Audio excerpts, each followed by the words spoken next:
Well, good morning, everyone. Happy Monday morning. Welcome back to Morning Musings. Hope you had a fantastic weekend. Boy, I had an incredibly busy weekend. Seemed like, I was always told, well, when you get older, you kind of slow down. That is not true. Absolutely not true. Both ministry-wise and in the rest of my life-wise, I'm busier perhaps than I've ever been in my life. But you know what? I'm absolutely having a ball. I love what I do, and I love being here with you on Morning Musings. And by the way, in case you hadn't noticed, my Now TV videos are now available for your viewing on Friday mornings. All right? Instead of being simply a television production that you have to be in a given market in order to be able to watch, we're making those available to you. And by the way, I really appreciate the positive comments that have been posted so far from many of you. And so avail yourselves of my Now TV productions.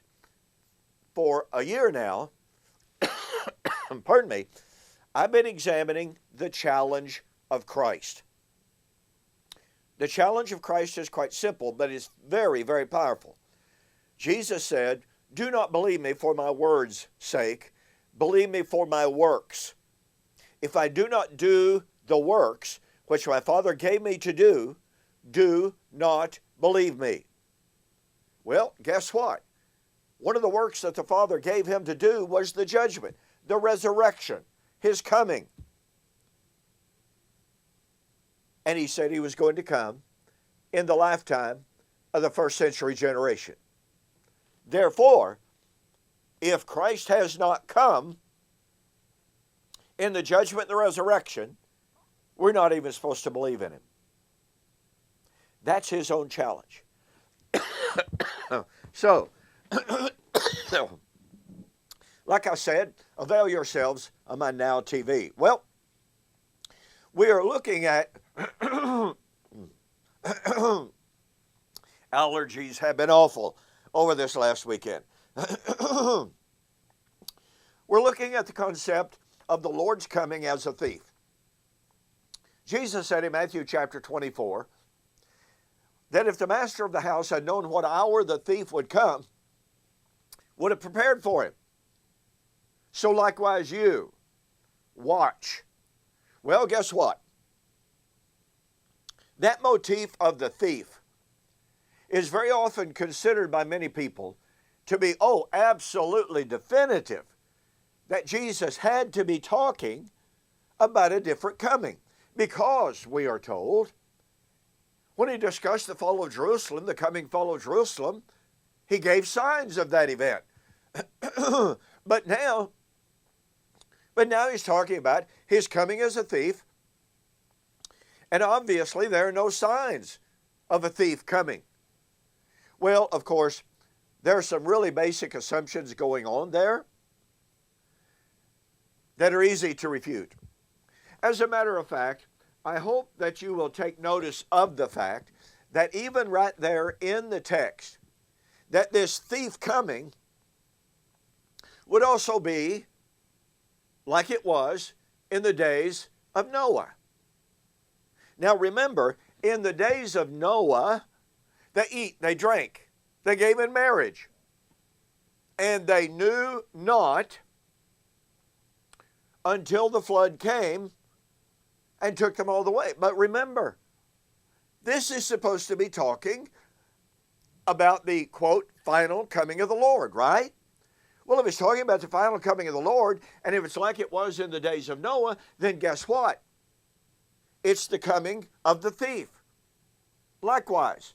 But if the days of Noah were like the coming of the Lord, and if the days of Noah and the coming of the Lord are like the thief coming, then guess what? There were signs of the Lord's coming, to use that terminology. There were signs of the coming flood, as we have seen. So if there's a direct parallel between the times of Noah and the time of the flood, and the coming of the Lord as a thief in the night, and everybody agrees that those are parallel, okay? Those who divide the chapter of Matthew 24, they see the direct parallel.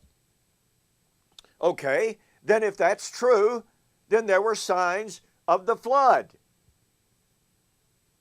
And not only that, I want you to take note of something that's found right here in Matthew chapter 24 that is really, really important.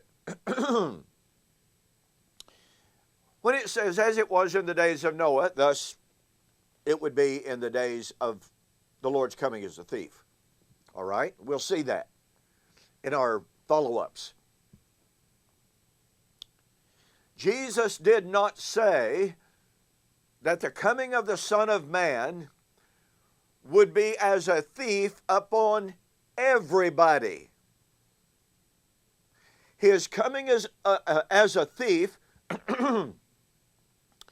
would be like it was in the days of Noah when they, notice his contrast, when they ate, they drank, they gave in marriage.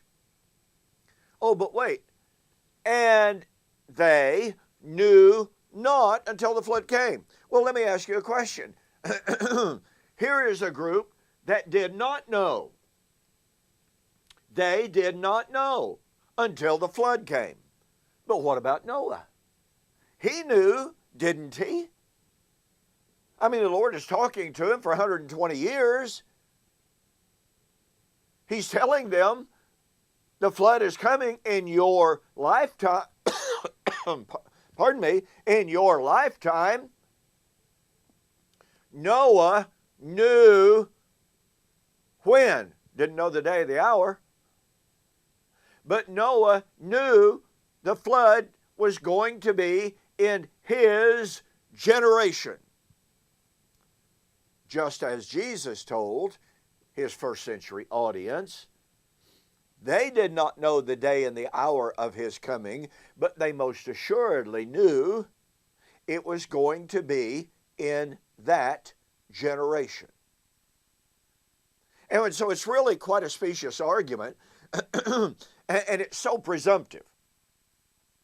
When someone says, oh, look, here in Matthew chapter 24 and verse 43, Jesus talked about his coming as a thief, and he likens that to the days of Noah, and that must mean there's no warning whatsoever.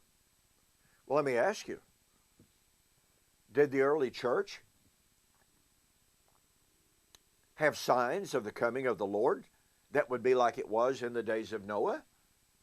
Well, as we've already seen, they most assuredly did. But the key fact here, and this is so corroborative of what I've just said, the coming of the Lord as a thief would not be on the believers. It would only be on those who said, hey, let's go eat and drink and marry and giving in marriage. Hey, look, and nothing to see here, folks. Nothing's going to happen. It was because of their unbelief that the Lord's coming would be like a thief, unexpected and unaware. But the Lord's coming as a thief would not be as a thief on the believers who had been given the signs and who were supposed to watch for the signs and thereby would know that the coming of the Lord was at hand. It is the failure to properly honor the pronouns. This gets back to hermeneutic, folks. When we fail to honor the pronouns of they versus you in the context, in other words, when we fail to honor audience relevance, then all of a sudden we can make a text mean anything we want to, and that's precisely what has happened when it comes to the study and to the topic of the Lord's coming as a thief. And I'll show you more of this tomorrow on the flip side. I'll see you there.